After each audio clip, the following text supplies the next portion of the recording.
David Bayeul, qui est maire d'Hiver Gauche de Coudekerque-Branche. Merci beaucoup d'être avec nous en direct depuis la Défense, devant le siège de Total, où avec l'intersyndicale, vous vous êtes réunis pour protester contre contre la fermeture annoncée de la raffinerie de Dunkerque. Mais à cette heure-ci, on le sait, la décision a été reportée. Est-ce que cela vous satisfait? Est-ce que cela veut dire que votre pression, celle du gouvernement, a pu influer sur Total?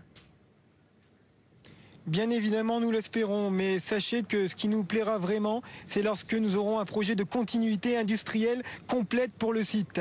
Le site, c'est 350 emplois directs, plus les emplois des sous-traitants. Ne les oublions pas. La décision est reportée.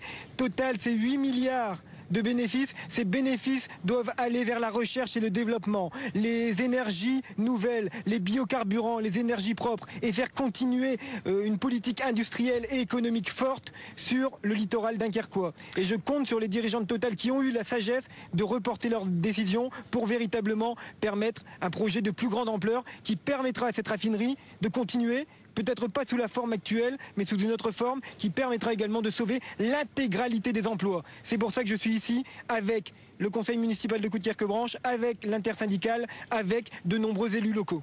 Concrètement, Total annonce que tous les emplois seront garantis à l'intérieur du groupe Total, que tous les salariés de la raffinerie retrouveront un emploi au sein de Total. Cela suffit ?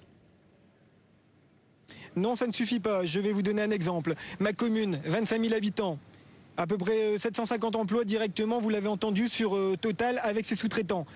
Alors, les emplois de Total, c'est une chose. Les emplois des sous-traitants, demain, qu'est-ce que devient ces petites PME? Qu'est-ce que deviennent ces salariés dans des petites sociétés? 30, 40, 50 emplois directement concernés pour la première PME, la deuxième, la troisième. Il faut que Total s'investisse complètement sur le littoral et propose une pérennité économique complète et industrielle. J'insiste beaucoup là-dessus. Ça n'est pas simplement de la reconversion de site. C'est véritablement un projet viable sur le Dunkerquois pour Total, avec de la recherche, du développement économique dans les énergies nouvelles.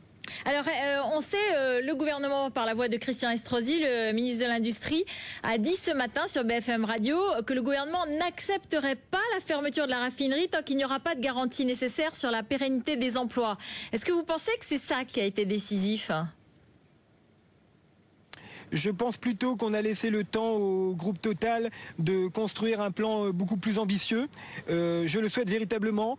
Gouvernement, collectivité locale, forte implication des élus, des syndicats, c'est tous ensemble qu'on pourra faire bouger les choses et surtout éviter qu'une région comme la nôtre, qui est déjà très fortement victime de la crise, prenne un coup de massue supplémentaire par l'un de nos principaux groupes français. Merci beaucoup David Bayeul d'avoir été avec nous en direct depuis le siège de Total en face, donc dans le quartier de la Défense.